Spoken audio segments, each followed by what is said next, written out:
En la HJUT 106.9, Cartografías Editoriales.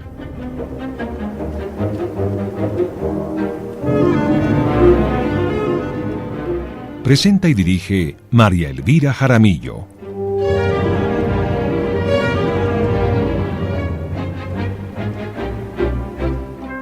Una presentación de Siglo del Hombre Editores.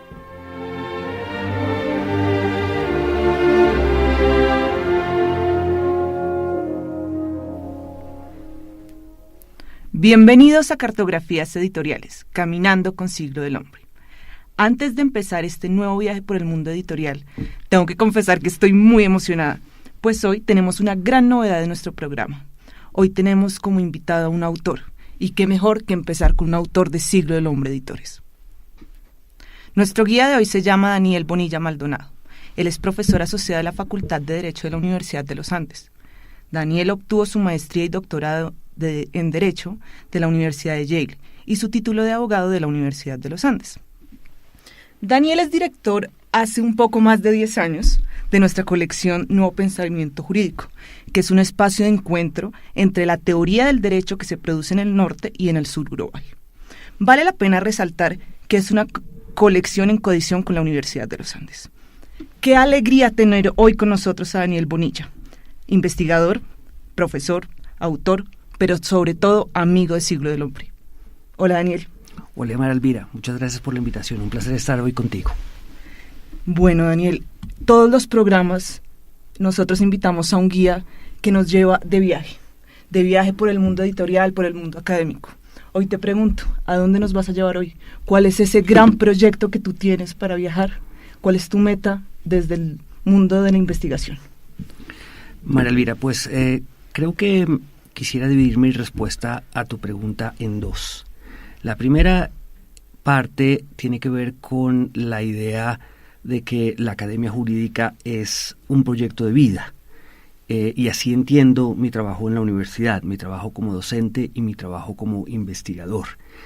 Y esto creo que es relevante dado que en Latinoamérica en general, pero en Colombia en particular, la academia jurídica históricamente ha sido constituida por profesores que vienen de la práctica profesional, de la judicatura o de las firmas de abogados. Y eso creo que está muy bien en tanto que permite generar un diálogo entre práctica y academia. Sin embargo, creo que es importante el proceso que se ha dado en los últimos años de profesionalización de la academia jurídica. En esa medida, entonces, este no es un trabajo que se hace en las márgenes de otro tipo de labores que son muy importantes, como el redactar sentencias o el representar o asesorar a clientes, sino que es el centro de la vida de una persona, en este caso de la mía. Eso por un lado. La segunda parte de mi respuesta tendría que ver con el trabajo que he venido haciendo, por un lado, en teoría del derecho, por el otro lado en derecho constitucional, y finalmente en derecho de interés público, tratando de generar puentes entre teoría y práctica, haciendo uso del derecho como un instrumento de transformación social. Ahora, el elemento que une estas distintas áreas de investigación tiene que ver con la manera como el derecho se relaciona con la cultura. Típicamente se ha dicho que el derecho es una consecuencia de la cultura. Y en mi trabajo he tratado de pensar que el derecho es más bien parte de la cultura y que su poder entonces está no solo en que tiene la capacidad de mover el aparato coercitivo del Estado, sino que tiene la capacidad de crear sujetos particulares, que a través del derecho nos construimos y que a través del derecho construimos espacios, geografías y construimos una forma de entender nuestra historia. Daniel, y esta idea del derecho como transformación social, el derecho como herramienta de transformación social, ¿fue algo que tú tenías muy presente desde que te graduaste a tu pregrado o es algo que has ido construyendo en el pasar de los años y en el recorrido por tu camino? Sí, ha sido un proceso lento que empieza con intuiciones, ¿cierto?, sobre la relación entre derecho y sociedad. y con preocupaciones sobre la manera tradicional de entender ese diálogo. Las formas de enseñanza dominantes en la región tienden a separar derecho y sociedad, tienden a separar derecho y justicia social. Y como estudiante me parecía que eso era problemática, pero no tenía las herramientas para poder encontrar caminos alternativos o para poder criticar de manera fundada esa falta de diálogo entre derecho y sociedad. Con el tiempo, con la experiencia como docente y como investigador, empiezo a pensar ya de manera más juiciosa sobre cómo tender esos puentes. En primera instancia se da a partir de una reflexión genérica que permite criticar, por ejemplo, al formalismo jurídico, que ha sido una de las maneras centrales de pensar el derecho en Colombia y en Latinoamérica en general. Más adelante, la preocupación no es solo por cuestionar las teorías que separan derecho y sociedad y derecho y justicia social, sino por, en la práctica, construir esos puentes. Y ahí es donde surge la idea de trabajar en educación experiencial. Entonces, en Colombia durante ya muchos años ha habido consultores jurídicos. Desde los 70s se pensó en que el derecho pudiera servir para defender los intereses de las personas menos favorecidas y para defender sus derechos. Sin embargo, desde mi perspectiva, los consultores jurídicos, en parte por lo menos, habían sido cooptados por el formalismo, por formas tradicionales de pensar el derecho y de pensar su relación con la sociedad. Y en esa medida entonces surge el Grupo de Derecho de Interés Público, en donde hay un intento por contribuir a la solución de problemas sociales estructurales a través del derecho. Y en esa medida entonces, con grupos de estudiantes y de colegas, empezamos a trabajar con organizaciones sociales en cuestiones como el reconocimiento de las parejas del mismo sexo, el reconocimiento de la consulta previa de una manera mucho más amplia para comunidades indígenas.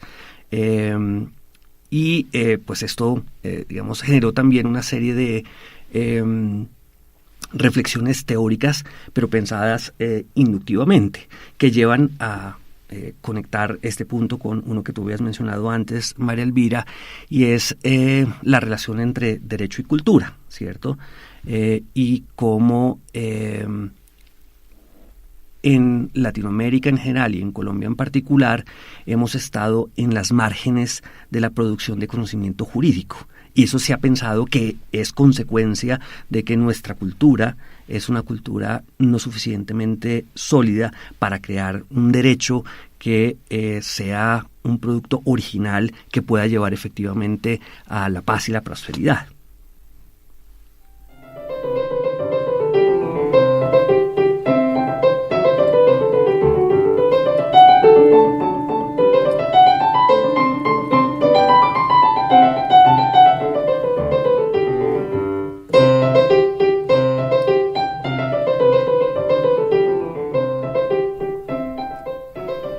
Estamos con Daniel Bonilla, autor de Siglo del Hombre Editores, hablando un poco de cosas que uno ve todos los días pero que no es muy consciente, y es cómo se relaciona el derecho y la cultura. Porque yo estoy segura que si uno le dan ejemplos concretos, uno dice, claro, ahí está. Pero a veces pensarlo conceptualmente para algunos que no somos expertos en derecho nos cuesta un poquito de trabajo. Bueno, y para empezar ese viaje al que nos estamos arriesgando aquí con Daniel, ¿qué echa uno en la maleta? Daniel, ¿qué echas tú en la maleta para reflexionar sobre ese tema? ¿Y qué has echado durante todo este tiempo en tu vida personal? Pues, María Elvira, hay dos fuentes principales de mi trabajo. La primera tiene que ver con experiencias personales en mi formación como docente y como investigador, y ya en mi práctica docente y como investigador.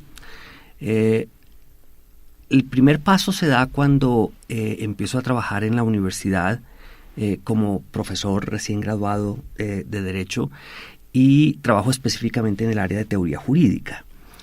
Y empiezo a notar que hay pocos materiales para dictar nuestras clases, que los materiales no han circulado en nuestra academia, los disponibles de la manera como deberían haber circulado, y que en Derecho se está dictando la reflexión teórica sobre el derecho desde las facultades de filosofía. Entonces nuestros profesores eran fundamentalmente profesores de filosofía que dictaban una cátedra en la facultad. Y es también notable en ese momento para mí el que las reflexiones de teoría jurídica que había en otros contextos no eran relevantes y no se conocían. Posteriormente, el segundo paso se da cuando voy a hacer un doctorado fuera del país. Y el hecho de ser un estudiante de doctorado latinoamericano se vuelve relevante, ¿cierto? Claro, yo siempre tenía conciencia de que era un colombiano, que era un latinoamericano, y que eso implicaba estar en las márgenes de las dinámicas de producción de conocimiento jurídico. ¿Tú lo tenías consciente en ese momento? O sea, ¿no fue como un estrellón radical? No, era consciente en la medida en que precisamente la producción local de conocimiento teórico era no la deseable tanto en cantidad como en calidad, y que precisamente no teníamos los materiales para dictar nuestras clases, para investigar, ¿cierto? El acceso a esas fuentes de conocimiento era muy limitado. Y los referentes siempre eran referentes anglosajones, particularmente estadounidenses o europeos continentales, pero había muy poca producción local que realmente se discutiera en nuestro contexto. Claro, esta era una cuestión, digamos, que hacía parte de mi conciencia jurídica, llamémoslo así. Cuando salgo a hacer el doctorado, la cuestión es que además de esa conciencia, ¿cierto?, de esa comprensión racional del problema, pues hay una comprensión, digámoslo así, vivencial del asunto, ¿cierto?, que implicaba que como estudiante de doctorado en Derecho latinoamericano estaba en las márgenes de los diálogos, mientras que otras personas que venían de otros contextos estaban en el centro. Sin importar nada, ni su experiencia, ni sus notas, ni su capacidad de producción. Nada. Así es. Había entonces una identificación, por ponerlo teóricamente, entre el individuo y el territorio al que venía, el espacio del que provenía. Y se entendía que Latinoamérica, se sigue entendiendo, creo, aunque eso empieza a cambiar en los últimos años, como un contexto pobre de creación de conocimiento jurídico. Y por tanto, quien venía de ese contexto era también entendido como como un sujeto de creación de conocimiento menor. El tercer momento se da entonces cuando termino el doctorado y vuelvo a la universidad en Colombia, y empiezo entonces ya como profesor a experimentar nuevamente, por un lado, la relación con la producción local de conocimiento teórico en Derecho y la producción transnacional, el canon dominante. Y ahí ya con más herramientas y con una cantidad de colegas que estaban experimentando cuestiones similares y tenían preocupaciones análogas, empieza también un esfuerzo por crear conocimiento propio, pensando en estos temas específicamente, ¿cierto? Y surge entonces la idea de concentrarse en la investigación de temas como las dinámicas, las reglas implícitas y explícitas que regulan la creación de conocimiento jurídico, la legitimación de conocimiento jurídico, el uso de conocimiento jurídico. Eso en el contexto de la relación entre la Academia Jurídica del Norte Global y la Academia Jurídica del Sur Global. Daniel, entonces si a mí me preguntan al salir de aquí qué echa Daniel Bonilla en la maleta, podría decir que primero que todo es cuestionar y no comer entero y decir yo no quiero que eso siga siendo así y voy a cambiarlo de alguna manera. Sí, María Elvira, tiene que ver con tratar de ser consciente de los contextos en los que vivimos como académicos del derecho, tener una relación crítica con esos contextos y tratar de hacer lo posible por contribuir a que lo que nos parece que es problemático esos contextos cambie. Y en esa medida, conectando esta conversación con la anterior, pues la cuestión es cómo hacer explícitos las dinámicas que han determinado que estemos en las márgenes de creación de conocimiento jurídico original y cómo crear conocimiento jurídico original. Ahora, la cuestión, claro, es que este no es un esfuerzo individual, sino que este es un esfuerzo colectivo que tiene que ser así para que efectivamente podamos encontrar cambios. Y tiene que ver con cuestiones, macro, como cuáles son las universidades, cuáles son las calidades de las universidades nuestras, qué dinero hay para la investigación, qué cantidad de estudiantes de doctorado pueden entrar a las universidades, la calidad de nuestras bibliotecas. Pero tiene que ver también con cuestiones individuales, con una actitud frente al conocimiento y con una actitud frente a la producción de conocimiento.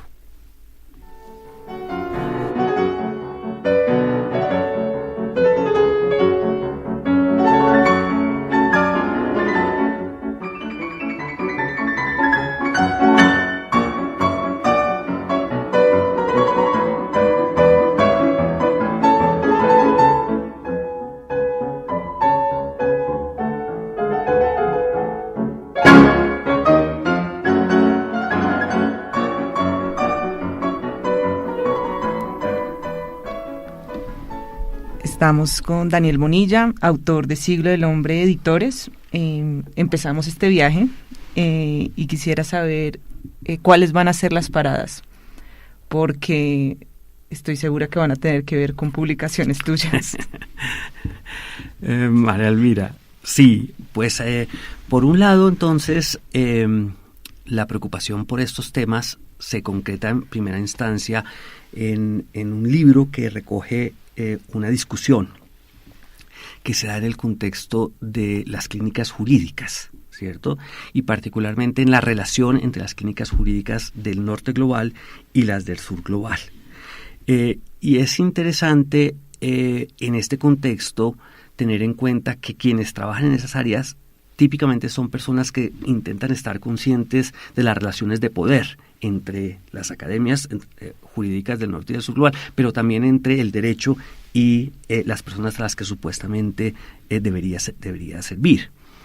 Sin embargo, la cuestión es que aún en esos contextos, las reglas que controlan esa interacción entre la Academia Jurídica del Norte y la Academia Jurídica del Sur siguen controlando la vida cotidiana, la interacción entre profesores y alumnos, y generan usualmente relaciones verticales, no relaciones horizontales.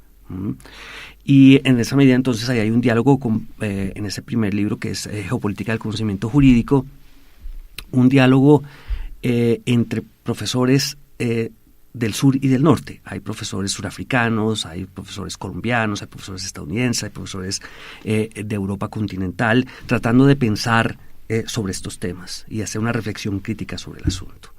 Después hay un segundo paso que es constitucionalismo del sur global, tratando de pensar ahí la manera como esta economía política del conocimiento jurídico se pone en práctica, se pone en operación en el contexto del derecho constitucional.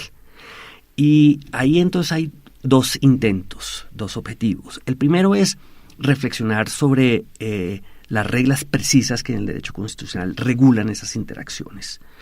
Pero también el segundo intento, el segundo objetivo, es por mostrar los aportes que la Academia Jurídica del Sur ya ha hecho al diálogo constitucional global.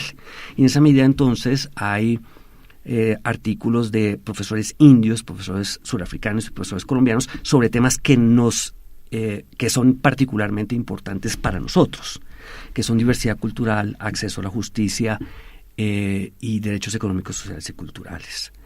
El tercer paso se da con constitucionalismo del continente americano, en donde hay una reflexión ya más precisa sobre la manera como el constitucionalismo estadounidense se relaciona con el constitucionalismo latinoamericano. Y ahí hay un diálogo entre profesores de las dos regiones tratando de Estados Unidos y de Latinoamérica, para tratar de ver, de hacer explícitas críticamente las maneras como interactuamos.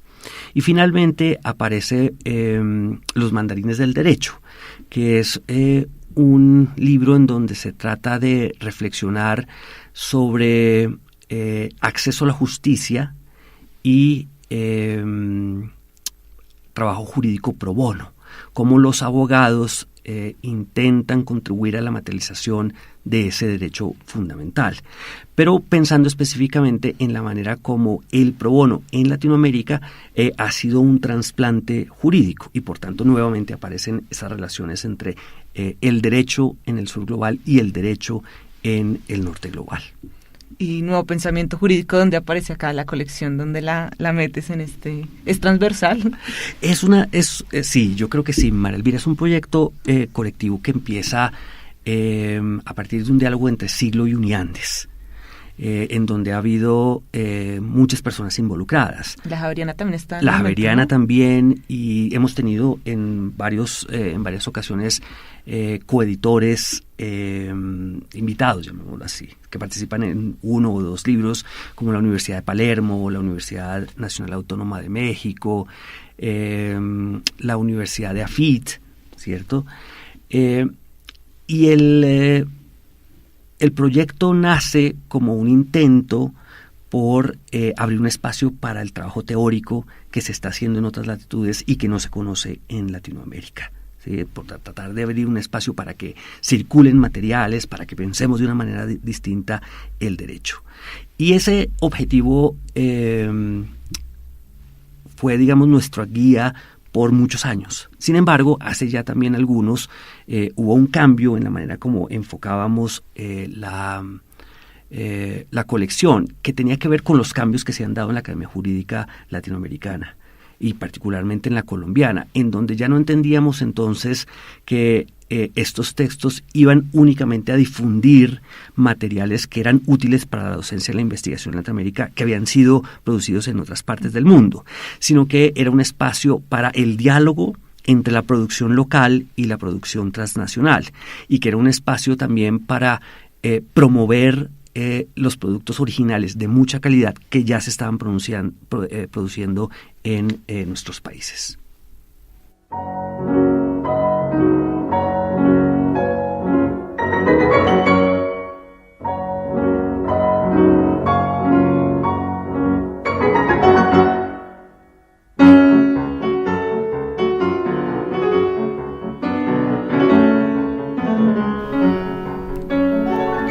Estamos con Daniel Bonilla Maldonado, autor de Siglo del Hombre Editores.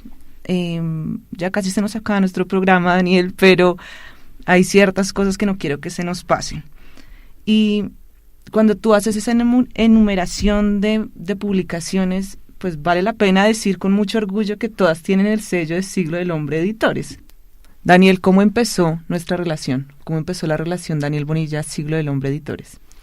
María Elvira, empieza hace aproximadamente 20 años, cuando hay unas conversaciones entre profesores del área de teoría jurídica de la Facultad de Derecho de la Universidad, en particular Cristina Mota, Óscar Mejía y yo, con Siglo del Hombre. En Siglo estaban Juanita Sanz de Santa María y Ángel Nogueira.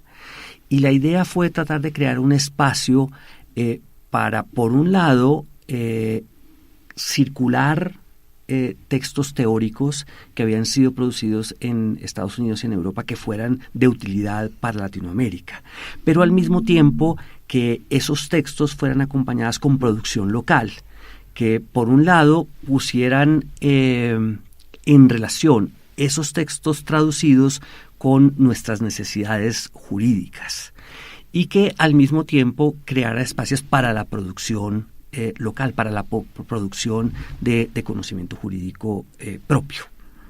Listo, Daniel. Antes de terminar, hay una pregunta que a mí me encanta y que no las podemos saltar nunca, y son unas recomendaciones finales de viaje para un investigador o un académico que quiera emprender un viaje similar al tuyo. ¿Qué le podrías decir? Pues dos cosas, María Elvira. La primera es que este tipo de trabajo tiene una dimensión individual, que es profundamente solitaria, en donde tú estás contigo mismo y con tus libros tratando de pensar críticamente y tratando de producir conocimiento. Pero esta dimensión individual va de la mano con una dimensión colectiva, en donde es importante la relación con el otro, particularmente con estudiantes, con colegas, en donde se pueda discutir, ¿no?, lo que se produce, sus fortalezas y sus debilidades, de manera que haya un proceso colectivo que permita aumentar la calidad de nuestro trabajo. Pero al mismo tiempo, esta dimensión colectiva está relacionado con las editoriales y con las revistas, ¿cierto? Porque es importante que nuestro conocimiento circule y que circule tan ampliamente como sea posible. De ahí que sea tan valioso el trabajo que hemos venido haciendo con Siglo durante tantos años. Daniel, muchísimas gracias por acompañarnos. Yo me despido por hoy. Nos vemos en la próxima, en el próximo camino, en el próximo recorrido. Síganos en redes sociales, @Siglo del Hombre.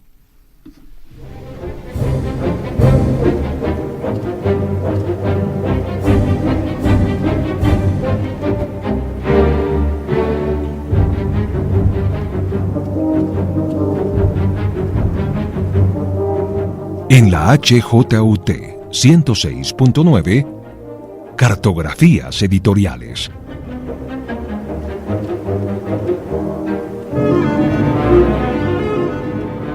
Presenta y dirige María Elvira Jaramillo.